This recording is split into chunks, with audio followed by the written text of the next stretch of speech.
Selamat pagi, pendengar setia Radio Berita Klasik. Kembali lagi Anda bersama dengan saya, Dr. Suhento Liau, dan istri, Lilin. Kami akan bersama-sama dengan Anda hari ini membahas Alkitab lagi dalam acara rutin kita, acara Through the Bible. Through the Bible yang dimana kita rencanakan akan membahas Alkitab dari Injil Matius hingga Kitab Wahyu. Dan hari ini kita sampai di ujung dari Kitab 1 Korintus, yaitu pasalnya yang ke-16. Ujung Kitab 1 Korintus di pasal yang ke-16-nya, yaitu pasal yang terakhir. Dan sebelum membaca serta membahasnya, mari kita berdoa terlebih dahulu. Bapa di sorga, kami mohon berkat-Mu, mohon penyertaan-Mu ketika kami membahas firman-Mu. Tiap-tiap hari Tuhan, ketika kami membaca firman-Mu, merenungkannya, kami mau Tuhan memberkati, Tuhan menyertai, agar kami dapat memahami yang setepat-tepatnya yang Engkau maksudkan. Puji hormat kami naikkan padamu Bapa di sorga. Kami berdoa dalam nama Tuhan Yesus Kristus. Amin. Oke, karena hanya 24 ayat saja, maka baiklah Linin membacakannya sampai selesai saja.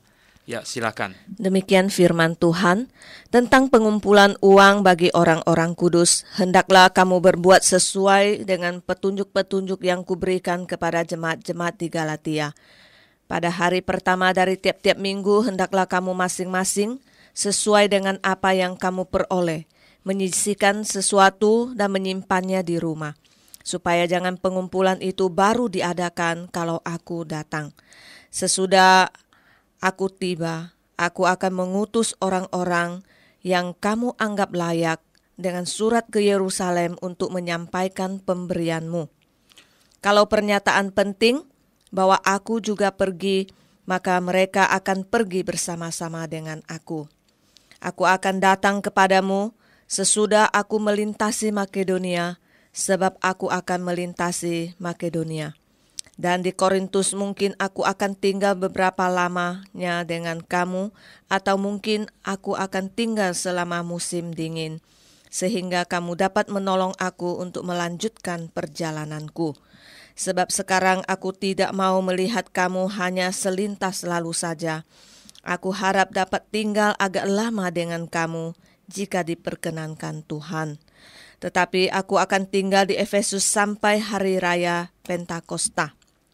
Sebab di sini banyak kesempatan bagiku untuk mengerjakan pekerjaan yang besar dan penting, sekalipun ada banyak penentang. Jika Timotius datang kepadamu, usahakanlah supaya ia berada di tengah-tengah kamu tanpa takut, sebab ia mengerjakan pekerjaan Tuhan sama seperti aku. Jadi, janganlah ada orang yang menganggapnya rendah, tetapi tolonglah dia, supaya ia melanjutkan perjalanannya dengan selamat, agar ia datang kembali kepadaku, sebab aku di sini menunggu kedatangannya bersama-sama dengan saudara-saudara yang lain. Tentang saudara Apolos, telah berulang-ulang aku mendesaknya untuk bersama-sama dengan saudara-saudara lain mengunjungi kamu, tetapi ia sama sekali tidak mau datang sekarang. Kalau ada kesempatan baik nanti, ia akan datang.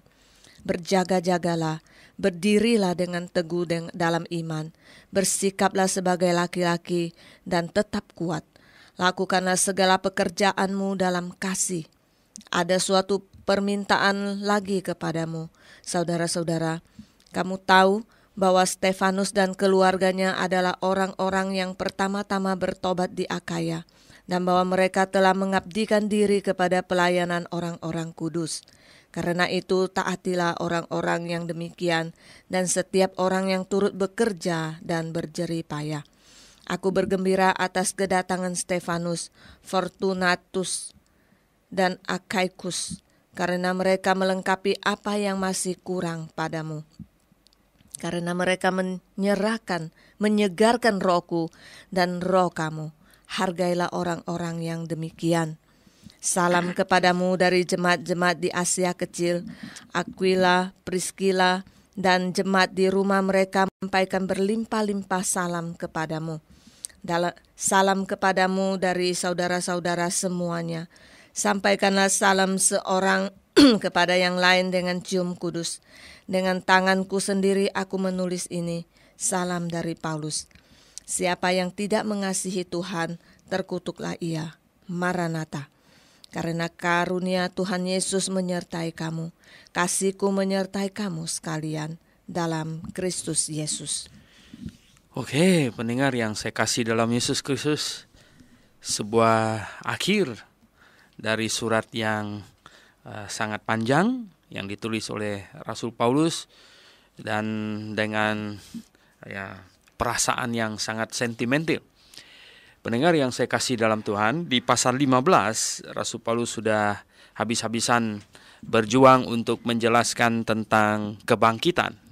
Tentang kebangkitan, mungkin karena kemarin saking panjangnya dan waktu kita juga cuma hanya 1 jam, sehingga pembahasan tentang masalah kebangkitan agak kurang lengkap rasanya, di mana di akhir dari pasal 15 Rasul Paulus di situ ada mengatakan tentang kita yang masih hidup, katanya. Di ayat yang ke-51 dikatakan dia memberitahukan kepada kita, menyatakan kepada jemaat di Korintus satu misteri, rahasia misteri. Kalau dalam bahasa aslinya itu misteri, itu bukan rahasia rahasia biasa gitu, seperti di dompet saya ada berapa uang, itu rahasia tapi tidak misteri gitu. Tetapi kalau misteri itu adalah sesuatu yang di luar jangkauan pemikiran manusia. Jadi sesuatu yang misterius gitu ya, sesuatu yang ajaib gitu, misteri ya. Kita tidak akan mati semuanya, tetapi kita semuanya akan diubah. Jadi dalam sekejap mata, katanya, ketika bunyi nafiri yang terakhir, bunyi sangkakala, malaikat berseru. Kalau di dalam 1 Tesalonika pasal 4 ya, ketika malaikat berseru, maka kita yang masih hidup, kalau siapapun juga yang tinggal masih hidup ya, akan berubah ya, akan diubah dalam sekejap mata dan akan naik ke angkasa untuk menyongsong Tuhan di sana gitu. Jadi dengan demikian maka tubuh kita yang akan binasa ini sudah berubah menjadi tubuh yang tidak akan binasa. Nah, hanya ada 2 cara merubah tubuh kita ini, kelihatannya di dalam Alkitab kita dikasih tahu. Satunya adalah kita mati, ya, tubuh kita ini mati, yaitu roh meninggalkan tubuh kita dan tubuh kita dikuburkan. Nanti pada saat Tuhan datang, ini tubuh akan dibangkitkan. Atau selagi masih hidup ini tiba-tiba diubah gitu. Nah, seringkali ya kita saking menyayangi tubuh kita ini, kita tidak mau dia mati, dan kita sepertinya kepingin membawa tubuh kita ini ke surga gitu. Ya mustahil lah, ya, karena di sini dikatakan, Rasul Paulus mengatakan yang binasa ini tidak bisa pergi ke tempat yang kekal. Ya. Yang binasa ini akan berubah, ya, akan menjadi binasa dan akan mengenakannya, akan diubah dulu menjadi yang kekal, kemudian baru naik ke angkasa menyongsong Tuhan di sana. Nah, dengan mengenakan tubuh kebangkitan, tubuh yang baru, maka genaplah keselamatan kita. Jadi keselamatan kita sekarang ini yang kita peroleh melalui iman kepada Tuhan Yesus adalah keselamatan jiwa kita. Keselamatan jiwa kita, belum keselamatan tubuh kita. Nah, dengar baik-baik pendengar sekalian, ini keselamatan jiwa kita. Nah, itulah sebabnya tubuh kita masih sakit ya, karena keselamatan hanya keselamatan jiwa kita saja. Nah, kalau Tuhan datang nanti, tubuh kita pun diselamatkan, maka lengkaplah kita memiliki keselamatan jiwa maupun tubuh. Nah, saat itu kita tidak akan sakit lagi. Sekarang kita masih bisa sakit. Jadi sebenarnya pada waktu kedatangan Tuhan yang pertama dulu, dia mau menyelamatkan kita baik jiwa maupun tubuh. Jadi segera ya keselamatan jiwa kita terjadi, keselamatan jiwa seseorang yang percaya kepadanya terjadi pada waktu itu. Nah, kalau sungguh-sungguh semua bangsa Yahudi menyambutnya sebagai Mesias, maka segera dia akan menjadi raja mereka, maka kerajaan Daud akan segera berdiri, dan dengan demikian maka ya tubuh semua yang percaya kepadanya waktu itu akan diubah menjadi tubuh yang baru, tubuh kebangkitan. Dan saat itulah genaplah seluruh cakupan dari yang di dalam 1 Petrus dikatakan oleh bilur-bilurnya kita disembuhkan gitu ya. Oleh bilur-bilurnya kita disembuhkan, artinya semua penyakit kita, kesembuhan akan mencakup penuh ya, yaitu kesembuhan rohani dan jasmani gitu. Jadi kesembuhan rohani dan jasmani ya. Namun karena bangsa Yahudi menolak dia sebagai Mesias mereka, maka pendirian kerajaan Daud ditunda ya, dan sekarang kesembuhan yang Tuhan berikan kepada kita, orang yang percaya kepadanya, adalah kesembuhan rohani ya, belum kesembuhan jasmani. Jadi ini harus difahami. Ada sebagian orang yang kacau sekali ya, doktrinnya kacau. Jadi dia hanya baca di dalam 2 Petrus pasal 2 ayat 24 ya, oleh bilur-bilurnya katanya kita ini sudah sembuh ya. Di situ dikatakan ya, jadi oleh bilur-bilurnya kita jadi sembuh katanya. Ya ini kutipan ini ya, kutipan ayat Yesaya 53 ya ini. Nah, lalu berkata bahwa sekarang kalau sakit nggak usah ke dokter katanya, nggak usah ke dokter. Wah, ini salah besar sekali, salah besar ya. Kesalahan menafsirkan Alkitab, jadi tidak melihat secara keseluruhan. Benarnya adalah bahwa kita punya tubuh sekarang ini belum ditebus tubuh kita ini. Tubuh kita ini masih tubuh yang lama. Ya, kesembuhan kita ini yang Tuhan berikan ini belumlah kesembuhan yang bersifat jasmani, barulah kesembuhan yang bersifat rohani, yaitu keselamatan jiwa kita. Jadi kita belum diselamatkan sepenuhnya. Kita ini diselamatkan sepenuhnya dalam perjanjian ya, dalam pengharapan. Di dalam Roma pasal 8 dengan pasal 6 dikatakan kita diselamatkan dalam pengharapan. Ya, Roh Kudus ditempatkan di dalam hati kita untuk memperbarui hati kita, itu sebagai sebuah persekot ya, sebagai satu tanda bahwa kita menjadi milik Allah. Tetapi sepenuhnya kita diselamatkan adalah pada waktu tubuh kita diubah dari tubuh yang binasa ini menjadi tubuh yang kekal ya, tubuh kebangkitan, tubuh yang tidak binasa lagi. Nah, pendengar yang saya kasih dalam Yesus Kristus, kita lihat di pasal yang ke-16 ini ya, di ayat 1 katanya tentang pengumpulan uang bagi orang-orang kudus ya. Rupanya pada masa itu terjadilah masa yang sulit ya, masa kelaparan, masa di mana jemaat di Yerusalem mengalami kesulitan oleh penganiayaan yang semakin intensif yang dilancarkan oleh orang-orang Yahudi di kota Yerusalem, sehingga menyebabkan jemaat Tuhan di sana mengalami kelaparan ya, mengalami kekurangan amat sangat gitu.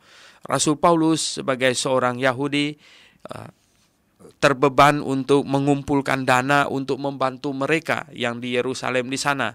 Dan dia pernah berkata bahwa orang-orang non-Yahudi mendapatkan harta rohaninya orang Yahudi, nah maka sepatutnya lah memberi atau sepatutnya lah membantu dalam perkara harta materi mereka. Jadi memang dalam segala jemaat di semua tempat ya, Rasul Paulus mengajarkan bahwa barang siapa yang menerima pengajaran rohani, barang siapa yang menerima rohani seseorang ya, artinya menerima pengajaran firman, maka sepatutnya memberikan ya, sepatutnya membalas dengan harta materi yang dimiliki oleh orang-orang itu. Nah, di sini katanya tentang pengumpulan uang bagi orang-orang kudus di Yerusalem ya. Hendaklah kamu berbuat sesuai dengan petunjuk-petunjuk yang kuberikan kepada jemaat-jemaat di Galatia. Rupanya jemaat-jemaat yang lain, bukan hanya Korintus saja, sudah menerima petunjuk dari Rasul Paulus.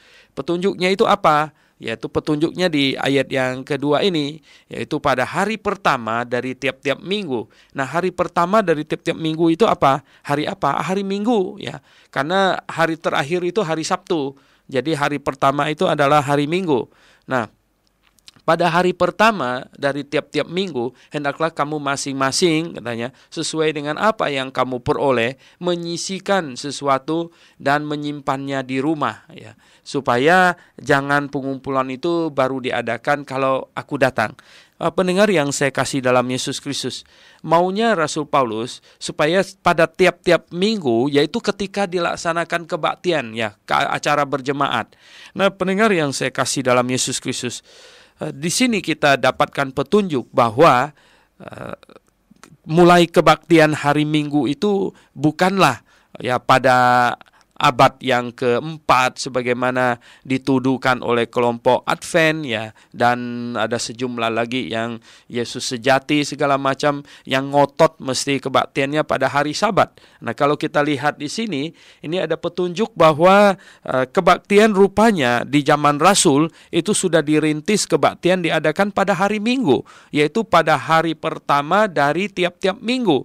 Jadi tiap-tiap minggu loh, bukan cuma sekali gitu ya. Kalau sekali ya kebetulan, tetapi ini tiap-tiap minggu, hari pertama dari tiap-tiap minggu berarti tiap hari Minggu ya. Dengan kata lain, tiap hari Minggu ya ketika kamu masing-masing berkumpul ya, ketika kamu ini berkumpul ya, menyisihkan sejumlah uang, itu artinya menjalankan kolekte semacam begitu yang seperti kita lakukan hari ini. Di tempat lain ada petunjuk lagi, yaitu di Kisah Para Rasul. Coba ya pendengar membuka Kisah Para Rasul pasal yang ke-20. Kita sudah membahas ini ketika kita membahas Kisah Para Rasul. Di Kisah Para Rasul pasal 20 ayat 7 juga ada petunjuk di situ bahwa diadakan kebaktian pada hari pertama minggu itu. Nah, bunyinya demikian. Pada hari pertama dalam minggu itu, ketika kami berkumpul untuk memecah-mecah roti. Jadi mereka berkumpul untuk memecah-mecahkan roti atau berkumpul untuk kebaktian kalau kita sekarang ini, itu pada hari apa? Pada hari Sabat? Bukan. Ya, bukan pada hari Sabtu. Sekali lagi, tolong kasih tahu teman kita yang Advent dan Yesus sejati segala macam itu ya, atau Jesus only ya, bahwa bukan kebaktian pada hari Sabtu, tetapi kebaktian pada hari Minggu. Nah, namun ya kita tetap konsisten bahwa di zaman kita beribadah secara hakikat ini, kita bukan lagi zaman beribadah secara simbolik, tetapi kita di zaman beribadah secara hakikat, itu kebaktian kita atau ibadah kita itu tidak lagi terikat pada waktu, tidak lagi terikat pada tempat, tidak juga terikat pada cara postur tubuh kita mesti membungkuk dan lain sebagainya, tidak ya. Kita ada di zaman beribadah secara rohania, bukan beribadah secara jasmania. Nah, ini harus difahami dengan baik ya. Jadi bukan beribadah secara jasmania, melainkan beribadah secara rohania. Jadi roh kita yang menyembah kepada Tuhan, hati kita yang menyembah kepada Tuhan gitu. Nah, itu terlepas dari ikatan waktu, terlepas dari ikatan tempat, terlepas dari ikatan postur cara tubuh kita gitu. Nah, namun ya kalau kita lihat orang-orang Kristen, orang-orang Kristen pertama, mereka rupanya kumpul berjemaat gitu ya, kumpul berjemaat pada hari Minggu gitu. Sehingga dengan semakin banyaknya orang Kristen ya, semakin berkembangnya orang Kristen, akhirnya hari Minggu itu menjadi hari libur ya. Hari Minggu menjadi hari libur ya, itu kebetulan ya saja karena orang Kristen makin banyak. Nah, di mana orang Kristen tidak banyak ya, di mana orang Kristen hanya secuil saja, ya mungkin mereka libur tidak hari Minggu tetapi hari Jumat misalnya atau hari lain ya. Ya di Israel ya mereka libur hari Sabtu gitu. Ya mungkin di negara-negara Arab mereka libur pada hari Jumat gitu. Oke, itu tidak ada problem ya, sebenarnya tidak ada problem. Dan bagi orang Kristen kita juga tidak perlu ngotot gitu. Ya karena kita tahu kita bukan beribadah secara jasmania, kita beribadah secara rohania. Sehingga kita tahu bahwa ibadah kita tidak terikat pada waktu, tempat, dan cara, dan lain sebagainya gitu. Dan ini hanya sedikit petunjuk bahwa jemaat mula-mula itu rupanya mereka tidak berjemaat pada hari Sabtu gitu. Mereka berjemaat pada hari Minggu, hari pertama dari tiap-tiap minggu katanya. dan mereka kumpulkan kolekte dan sehingga itu disimpan, mungkin ya ada satu orang jadi bendahara disimpan sehingga ketika Rasul Paulus datang dan uang itu bisa diserahkan kepadanya. Katanya ya sesudah aku tiba aku akan mengutus orang-orang yang kamu anggap layak gitu dengan surat ke Yerusalem untuk menyampaikan pemberianmu. Jadi pemberian jemaat Korintus kepada jemaat di Yerusalem itu bisa diantarkan oleh beberapa orang yang dianggap layak oleh jemaat. Ya tentu yang jujur lah, jangan nanti dia yang kirim uang malah uangnya nggak sampai ke sana kan. Nah terus ayat 4 katanya, kalau ternyata penting katanya bahwa aku juga pergi, maka mereka akan pergi bersama-sama dengan aku ya. Oh ya memang, dan akhirnya mengantar uang ini ke Yerusalem itulah kemudian Rasul Paulus itu ditangkap ya. Rasul Paulus itu ditangkap dan kemudian dia dikirim sampai ke Roma. Kita bisa membacanya di Kisah Para Rasul.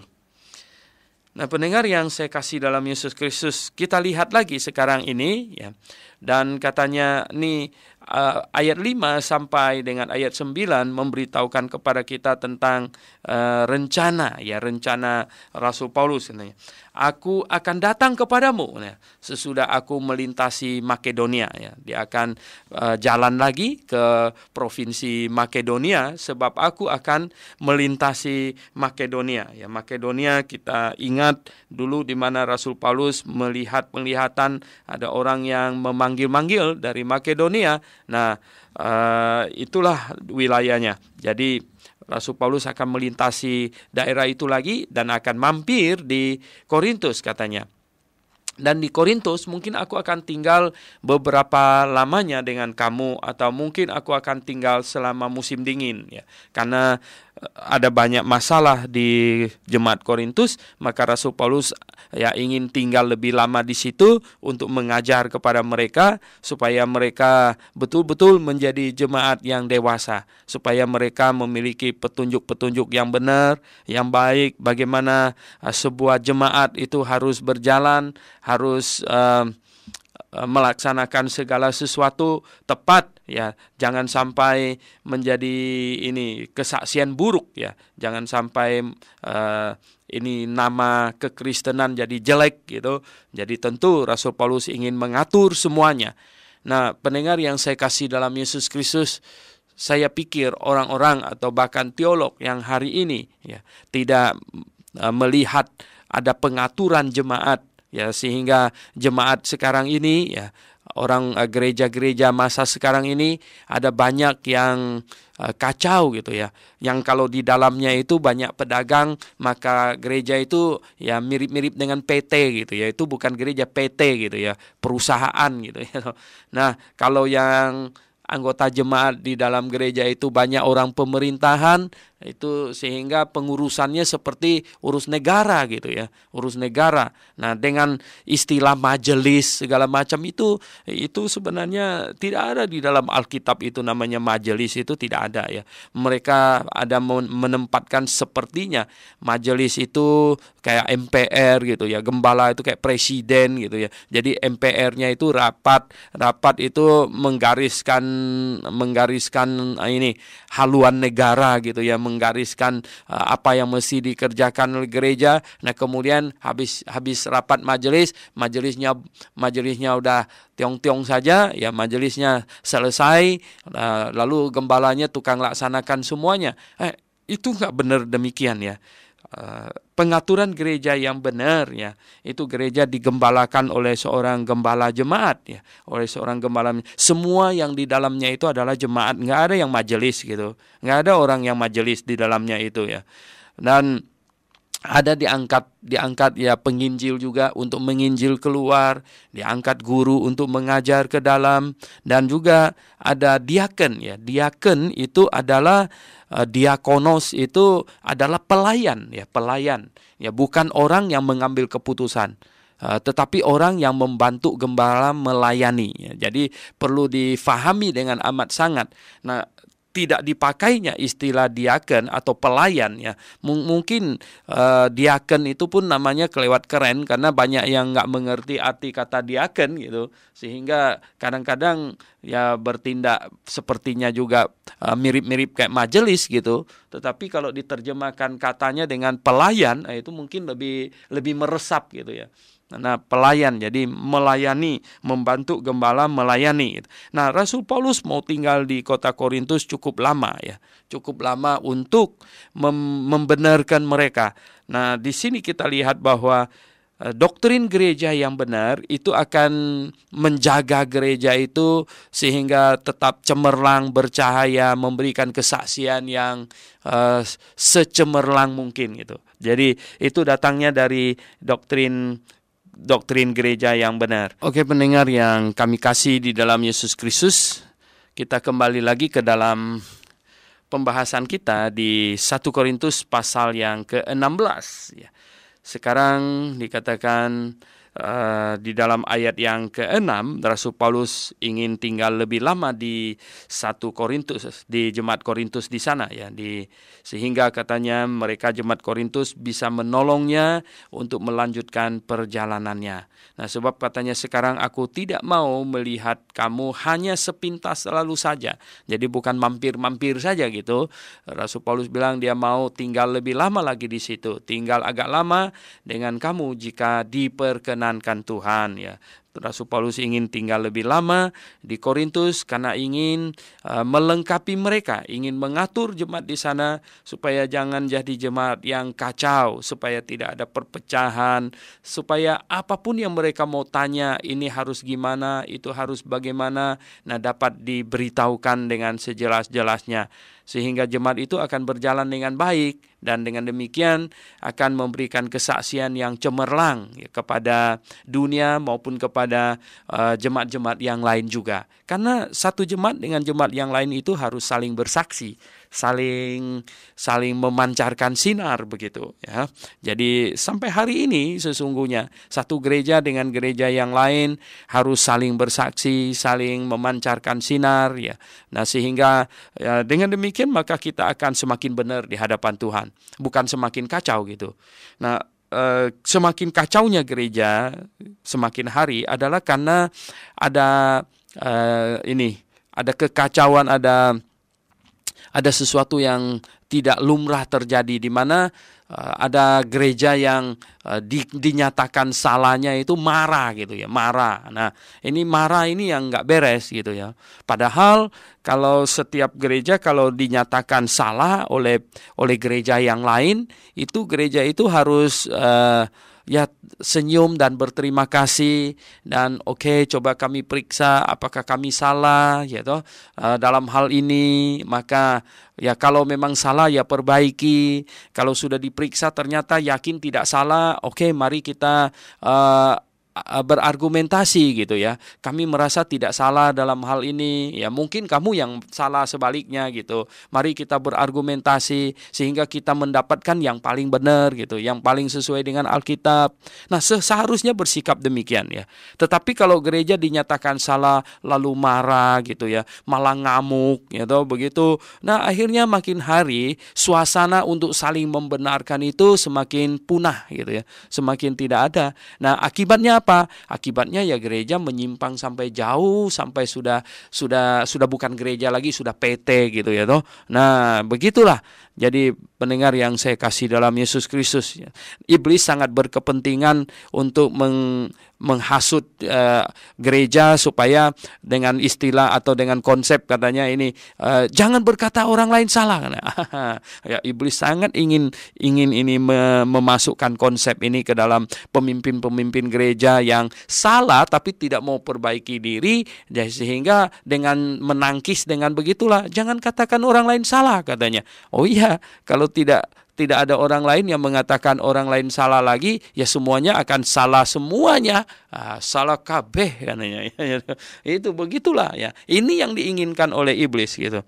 Nah, padahal Tuhan mau kita di dalam surat Paulus kepada kepada Timotius dikatakan ya, nyatakanlah apa yang salah. Ya, orang Kristen harus menyatakan apa yang salah dan harus rela dinyatakan apa yang salah dan jangan marah gitu. Kalau marah itu berarti seperti bapakmu. Bapakmu siapa yang tukang marah itu? Ya, bapakmu iblis, kata Tuhan Yesus kepada orang-orang Yahudi. Ya, kamu marah, ngamuk, mau bunuh aku, kamu mirip dah dengan bapakmu ya. Bapakmu itu iblis katanya.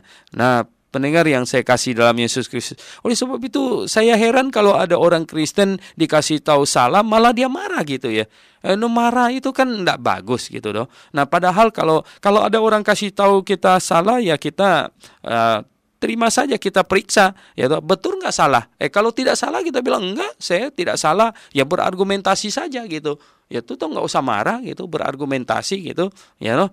Nah, kita lihat di sini katanya, kata Rasul Paulus ya, tetapi aku akan tinggal di Efesus sampai hari Pentakosta, katanya dia mau tinggal di Efesus. Nah, ayat ini membuktikan bahwa bukan ayat ini saja, ada ayat-ayat yang lain yang sudah kita bahas juga, membuktikan bahwa surat ini ditulis oleh Rasul Paulus di Efesus gitu ya. Ditulis oleh Rasul Paulus dari Efesus. Jadi surat 1 Korintus ini ditulis dari kota Efesus, yaitu ketika Rasul Paulus di sana sedang melakukan satu pekerjaan yang besar katanya. Sebab di sini banyak kesempatan bagiku untuk mengerjakan pekerjaan yang besar dan penting. Apa itu pekerjaan yang besar dan penting? Kalau kita telusuri lagi di dalam Kisah Para Rasul, ternyata di Efesus ini Rasul Paulus mengajar di ruang kuliah Tiranus di situ ya. Dia mendirikan sekolah teologi ya. Ini sekolah teologi pertama di situ. Ini suatu pekerjaan yang besar ya, satu pekerjaan yang besar di mana ada orang-orang yang terpanggil untuk melayani. Sebelum mereka keluar untuk pelayanan, mereka dididik sedemikian rupa. Ya, Rasul Paulus sudah ada murid ya yang dia kumpulkan seperti Timotius, Titus, ya atau Lukas dan banyak lagi yang lain-lain. Tapi mereka itu bukan belajar di kelas gitu. Mereka belajar ikut Rasul Paulus itu melalui hidupnya, di mana dia khotbah, ya mereka duduk dengar juga di situ. Akhirnya mereka makin pintar gitu. Nah, ini belajar secara tidak resmi gitu ya, secara tidak sistematis mungkin ya, sepintar-pintar mereka menyimaklah gitu. Tetapi di Efesus pertama kali Rasul Paulus di mana mengumpulkan orang di suatu tempat ya, tercatat di dalam pasal yang ke-19 Kisah Para Rasul, itu dikumpulkan di ruangan kuliah ya, ruang kuliah. Jadi ruang kuliah Tiranus di situ dikumpulkan dan kemudian mengajar. Kita tidak diberitahu lagi ada berapa banyak murid di situ, tetapi ya akhirnya katanya di dalam Kisah Para Rasul pasal yang ke-19 ya, kita buka dulu. Nah, Kisah Rasul pasal 19 katanya di situ seluruh Asia mendengar hal. Ayat 10, Kisah Rasul pasal 19 ayat 10. Hal ini dilakukannya 2 tahun lamanya, sehingga semua penduduk Asia mendengar firman Tuhan, baik orang Yahudi maupun orang Yunani. Jadi berapa banyak murid Rasul Paulus di Efesus waktu itu tidak dikasih tahu, tetapi efektivitas pelayanan mereka dicatatkan di sini bahwa oleh pelayanan mereka ya, seluruh penduduk Asia mendengarkan firman Tuhan. Ya, seluruh penduduk Asia mendengarkan firman Tuhan oleh pelayanan mereka. Berarti pelayanan mereka lumayan efektif, ya toh. Nah, inilah yang mungkin Rasul Paulus maksudkan di ayat 9 ini dengan berkata ada pekerjaan besar dan penting yang sedang dia lakukan di Efesus. Nah, sampai pekerjaan yang besar dan penting itu selesai, baru dia akan berangkat ke Korintus. Kalau perlu, dia akan berangkat ke Yerusalem juga. Pasti berarti di Efesus itu sudah cukup mapan, di mana dia sudah mendapatkan orang-orang yang sudah sanggup ditinggalkan dan mengajar menggantikannya, sehingga ada regenerasi ya, ada orang yang bisa ditinggalkan untuk menggantikannya. Nah, kita lihat ya, dalam catatan sejarah memang Injil pertama kali diberitakan di Yerusalem ya. Jadi jemaat Yerusalem itu ini kaki dian ya, tiang penopang dan dasar kebenaran di sana ya. Jadi menjadi jemaat yang pertama-tama kali memberitakan Injil.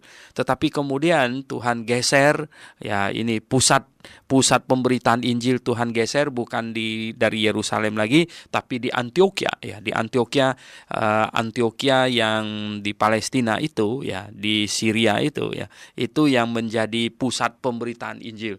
Rasul Paulus dan Barnabas dikirim dari sana, kemudian ulang-ulang pengiriman misioneri keluar dari Antioquia. Dan di akhir abad pertama tercatat dalam sejarah kota Efesus adalah kota di mana menjadi pusat kekristenan ya. Kota Efesus pusat kekristenan, dan Rasul Yohanes ada di situ ya. Ada di situ di akhir abad ya pertama dan akhir masa hidup Yohanes, dia melayani di situ. Berarti kota Efesus menjadi pusat pemberitaan Injil ya, sesudah Antioquia.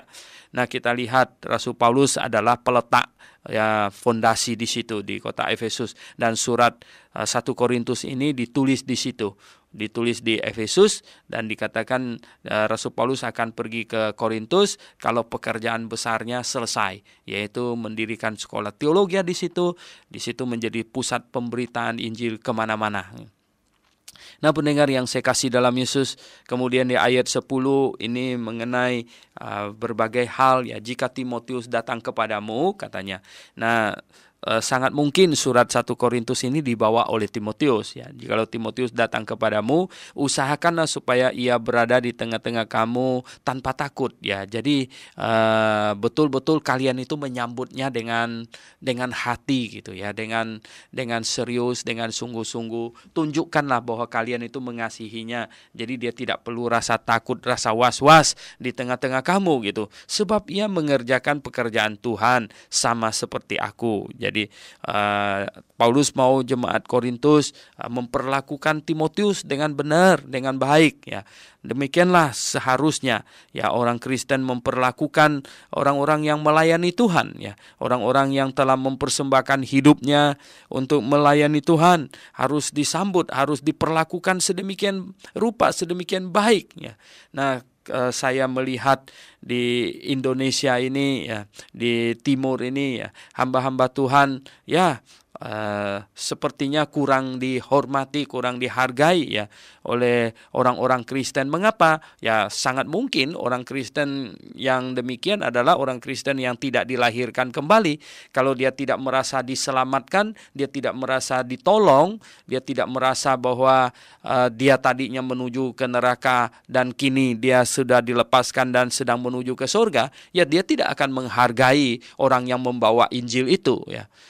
Saya sempat ada tinggal di Amerika ya beberapa tahun ya, dan saya mendengar teman misioneri bercerita bahwa di kota New York katanya ada satu gereja di mana sedemikian menghargai misioneri. Kalau misioneri mampir di situ saja, mampir saja ya, maka mereka akan bawanya pergi jalan di mall atau supermarket, dan anaknya boleh ambil apa saja di supermarket itu. Anaknya loh ya, boleh ambil apa saja di di supermarket itu sampai $100 gitu. Akan dikasih $100. Wah, $100 itu 1 juta itu ya. Kalau uang Indonesia kurang lebih 1 juta. Bayangkan anaknya ya, coba anak hamba Tuhan dibawa ke Carrefour ya, atau di mana gitu ya toh, disuruh boleh ambil barang sampai harga 1 juta. Wah, anak itu pasti akan senangnya bukan main-main ya toh. Jadi, nah pendengar yang saya kasih dalam Yesus Kristus, begitu mereka mencintai orang-orang yang ya memberitakan Injil. Bukan karena kenal nggak apa-apa, pokoknya misioneri gitu ya, orang yang pergi keluar memberitakan Injil. Sedemikian rupa. Nah, pendengar yang saya kasih dalam Yesus Kristus, sebenarnya begini ya, kekristenan ini, masa depan kekristenan ini cemerlang atau suram ya, itu sangat tergantung kepada sikap orang Kristen terhadap pelayan Tuhan. Kalau sikap orang Kristen terhadap pelayan Tuhan itu buruk ya, maka masa depan kekristenan pasti suram. pasti suram ya. Sedangkan jikalau sikap hati orang Kristen terhadap pelayan-pelayan Tuhan itu baik ya, perlakuannya baik ya, maka ya masa depan kekristenan pasti akan cemerlang. Nah, pendengar yang saya kasih dalam Yesus Kristus, coba renungkanlah kebenaran ini. Nah, Rasul Paulus mau supaya jemaat Korintus menerima Timotius dengan sebaik-baiknya, memperlakukan dia dengan sebaik-baiknya. Sebab apa? Ya, bukan sebab karena dia ganteng ya, bukan sebab karena dia baik hati ya, bukan sebab karena dia pintar bergaul, bukan. Sebab ia mengerjakan pekerjaan Tuhan sama seperti aku. Jadi sebab dia mengerjakan pekerjaan Tuhan, maka kita berlaku baik kepada dia. Ini penting untuk dihayati ya. Jadi katanya, janganlah ada orang yang menganggapnya rendah ya. Jangan ada orang yang menganggapnya rendah.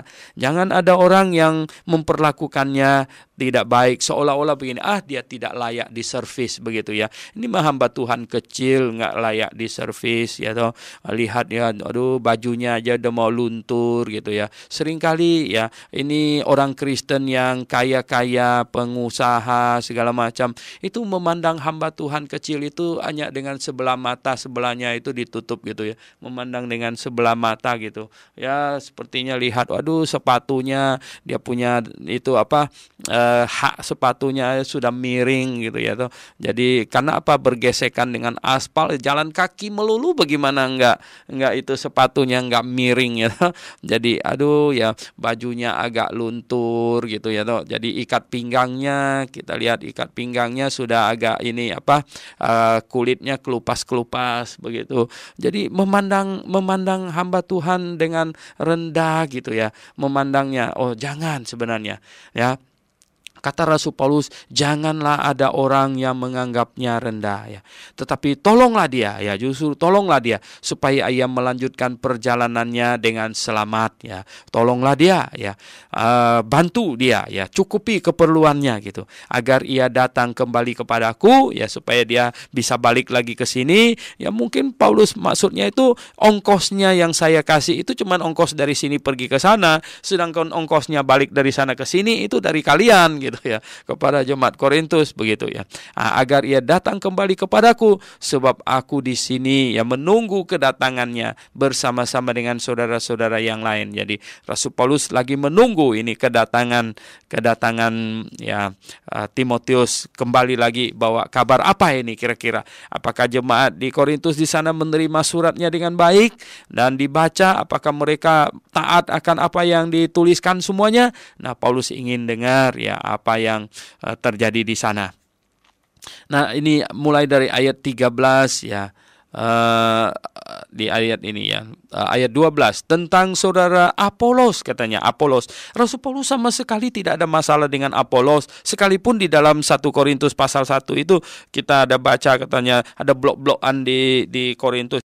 Saya pihak Apolos, saya pihak Paulus. Tapi itu adalah orang kerdil gitu. Orang kerdil yang anak kecil gitu ya toh. Orang Kristen yang masih pemikirannya anak kecil. Tetapi di antara pelayan Tuhan, Rasul Paulus dia tidak ada masalah dengan Apolos. Nah, sehingga di sini menyinggung tentang saudara Apolos, katanya, telah berulang-ulang aku mendesaknya untuk bersama-sama dengan saudara-saudara lain ya, mengunjungi kamu. Nah, Rasul Paulus mungkin suruh Apolos itu di Korintus itu ada masalah ya. Cobalah kamu pergi ke sana, lihat mereka, yaitu bereskan masalah mereka gitu. Ternyata Apolos nggak mau ya. Tetapi ia sama sekali tidak mau datang sekarang katanya. Dia nggak mau datang itu Apolos yaitu.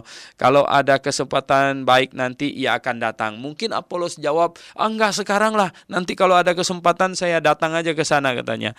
Nah, pendengar yang saya kasih dalam Yesus Kristus. Jadi ya tidak ada masalah antara Rasul Paulus dengan Apolos ya. Dan Rasul Paulus ingin malah Apolos supaya mengunjungi Korintus supaya di sana ada yang tidak beres bisa dibereskan, mungkin mengajar mereka kembali untuk menjadi orang Kristen dengan yang dewasa, jangan blok-blokan macam begitu ya, dan lain sebagainya. Nah, ayat 13 katanya, berjaga-jagalah ya, berdirilah dengan teguh dalam iman ya, bersikaplah sebagai laki-laki dan tetap kuat. Wah, ya tuh, ini berjaga-jagalah, berdirilah dengan teguh dalam iman. Jadi berjaga-jaga ya, berdiri teguh. Yang biasanya jaga malam itu kan laki-laki gitu ya. Nah, ada perempuan disuruh jaga malam kan ya.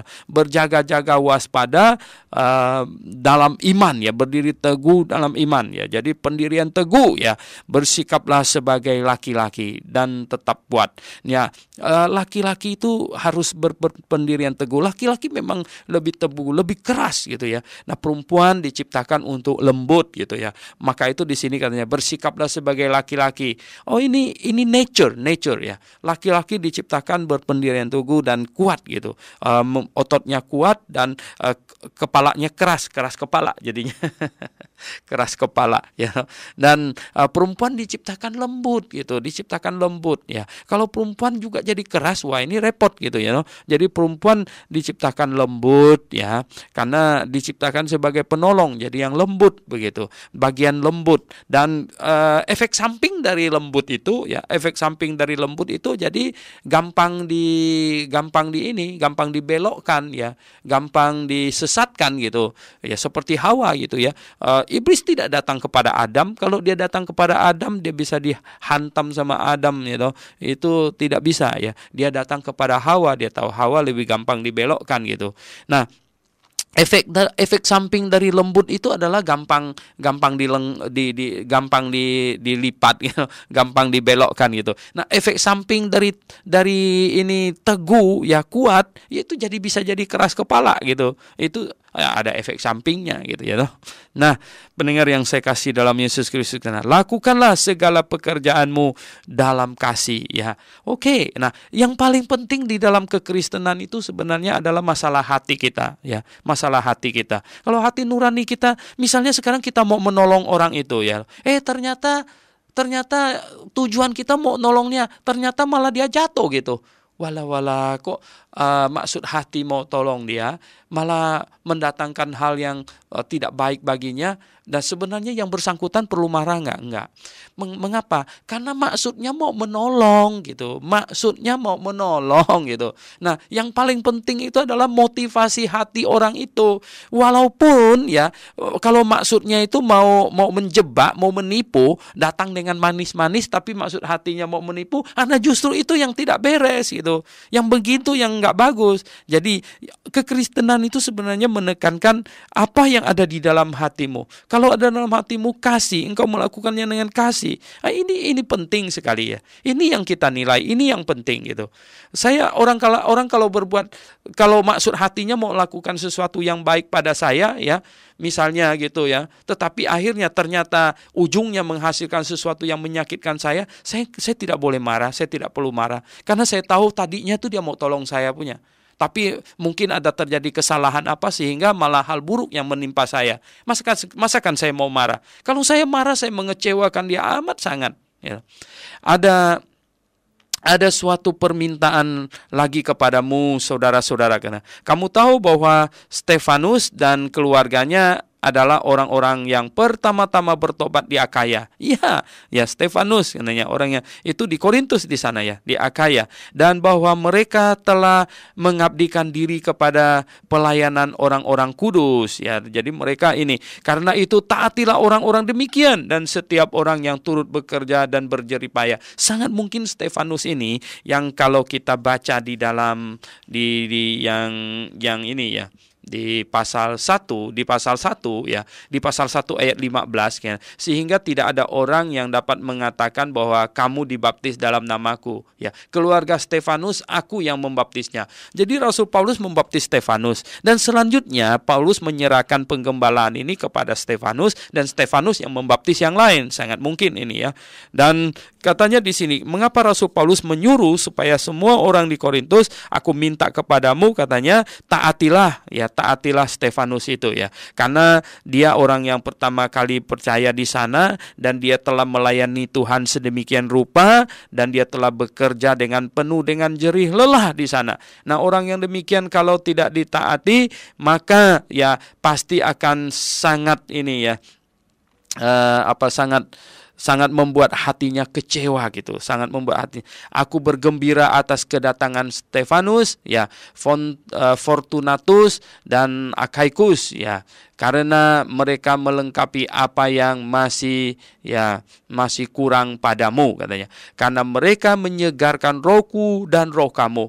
Ya, hargailah orang-orang yang demikian, ya. Jadi orang-orang yang melayani Tuhan dihargai sedemikian rupa, ya. Inilah ciri khas orang Kristen yang baik. Inilah ciri khas orang Kristen yang mengasihi Tuhan, yang mengasihi jemaat, ya. Dengan menghargai orang yang mengorbankan waktunya, hidupnya untuk melayani Tuhan, maka kekristenan akan bermasa depan yang lebih cemerlang. Tetapi jikalau orang Kristen ya semakin merendahkan orang yang melayani Tuhan, ya tidak menghargai orang yang melayani Tuhan, maka masa depan kekristenan akan suram, ya. Jadi pendengar yang saya kasih dalam Yesus Kristus, kita lihat di sini ayat yang ke-19, ya. Salam kepadamu dari jemaat-jemaat di Asia Kecil. Ini salam dari pihak Rasul Paulus di sini yang mengirim surat, ya. Aquila dan Priscilla yang tadinya adalah orang Korintus dan jemaat yang di rumah mereka. Jadi rupanya waktu itu mereka tidak bikin gedung gereja besar-besar, ada jemaat di rumah-rumah, ya mungkin kelompok PA gitu ya, jemaat mungkin 2-30 orang satu jemaat. Ya, itu yang Tuhan inginkan, ya bukan yang besar-besar berapa ribu orang. Kalau yang besar-besar berapa ribu orang, itu gembalanya yang inginkan, bukan yang Tuhan yang inginkan, ya. Yang Tuhan inginkan itu adalah yang pokoknya ada jumlah yang cukup. Saya katakan ukurannya sih memang subjektif, ya. Jumlah jemaat yang efektif itu adalah begini, jumlah jemaatnya itu cukup, ya, dan bisa menghidupi gembalanya dengan baik. Kalau bisa, ya masih ada kelebihan untuk action keluar, untuk memberitakan Injil keluar. Nah, mungkin sekitar 200-an jemaat, ya sangat tergantung juga kemampuan jemaatnya secara macam-macam, ya. Itu bisa menentukan gitu. Jadi jemaat itu bisa survive gitu, bisa survive. Artinya persembahannya cukup untuk bayar listrik segala macam, ya cukup untuk menghidupi gembala, ya bisa ada dana untuk penginjilan keluar. Itu jemaat demikian itu sudah bagus gitu, ya. Tetapi manusia egois, ya. Manusia kepingin punya jemaat yang 5.000 gitu, ya, yang 2.000 gitu. Walaupun sebenarnya secara logika tidak sanggup menggembalakan jemaat sebanyak itu gitu, ya. Nah, sehingga ya dengar-dengar katanya ada yang mau dirikan menara Babel di PRJ gitu, ya. Dengar-dengar gitu, ya. Mau bikin menara Babel di PRJ katanya. Wah, saya bilang, waduh kok bikin menara Babel zaman sekarang gitu di PRJ. Wah, bagaimana itu, ya. Nah, jadi pendengar yang saya kasih dalam Tuhan, ini di rumahnya Priscilla Aquila ada jemaat Tuhan di situ, katanya menyampaikan salam yang berlimpah-limpah. Salam kepadamu dari saudara-saudaramu semua di sini. Ini ada persahabatan antara orang Kristen yang sama-sama yang lahir baru, itu adalah hal yang indah. Sampaikanlah salam seorang kepada yang lain dengan cium kudus, ya. Cium kudus itu bukan cium di bibir gitu, ya. Itu nanti jadi homoseks gitu, ya, enggak. Jadi lesbian gitu, enggak, ya. Cium kudus itu artinya cium pipi saja gitu, ya. Ini cium kudus katanya. Ya, dengan tanganku sendiri aku menulis ini, ya. Salam dari Paulus. Nah, rupanya mungkin Paulus itu matanya itu sudah tidak begitu bagus, banyak menafsirkan bahwa makanya dia tulis, kalau dia tulis itu hurufnya besar-besar, maka itulah dia suruh orang lain tulis, ya, kadang, ya. Karena kalau dia tulisnya besar-besar, jadi boros ini perkamennya, boros gitu, ya. Nah, siapa yang tidak mengasihi Tuhan, terkutuklah ia. Wah, ini keras ini, ya. Siapa yang tidak mengasihi Tuhan, terkutuklah dia. Maranatha. Maranatha itu Tuhan datanglah segera, ya. Memang setiap orang yang sudah diselamatkan Patutnya kita mengasihi Tuhan ya. Masakan ada orang yang sudah diselamatkan tidak mengasihi Tuhan? Orang yang tidak mengasihi Tuhan adalah orang yang tidak diselamatkan, yang belum diselamatkan. Ya, orang yang belum diselamatkan memang ada di bawah kutuk gitulah ya. Ada di bawah kutuk. Oleh sebab itu, siapa yang tidak mengasihi Tuhan, terkutuklah dia. Nah, benar itu ya, Maranatha. Kasih karunia Tuhan Yesus menyertai kamu, katanya. Betul, kasih karunia Tuhan Yesus menyertai kamu. Kasihku menyertai kamu sekalian dalam Kristus Yesus ya. Nah, pendengar yang saya kasih dalam Yesus Kristus, kita perlu tahu bahwa hati Rasul Paulus kepada jemaat Korintus itu sungguh luar biasa ya. Dia memberikan nasihat. Nah, surat Korintus ini adalah surat yang penuh dengan nasihat atas topik-topik yang sangat penting, dan hari ini begitu cocok untuk jemaat Tuhan hari ini juga, sehingga kita bisa membacanya dan kita juga mendapatkan pengajaran dari surat ini ya. Jadi surat yang sangat berguna bagi orang Kristen sepanjang masa. Oleh sebab itulah maka kita mempelajarinya, dan surat ini ada di dalam kanon firman Tuhan. Nah, puji syukur pada Tuhan ya, kita bisa menyelesaikan 1 Korintus ini sampai pasal yang terakhir dan sampai ayat yang terakhir. Tuhan Yesus menyertai kamu sekalian, katanya. Mari kita berdoa. Bapa di sorga, puji hormat kami naikkan padamu, syukur kami naikkan padamu Tuhan. Engkau sudah memimpin kami membahas firman-Mu sampai 1 Korintus pasal 16 ini Tuhan. Terima kasih atas berkat-Mu. Kami ucapkan syukur sekali lagi dalam nama Tuhan Yesus Kristus. Kami berdoa. Amin.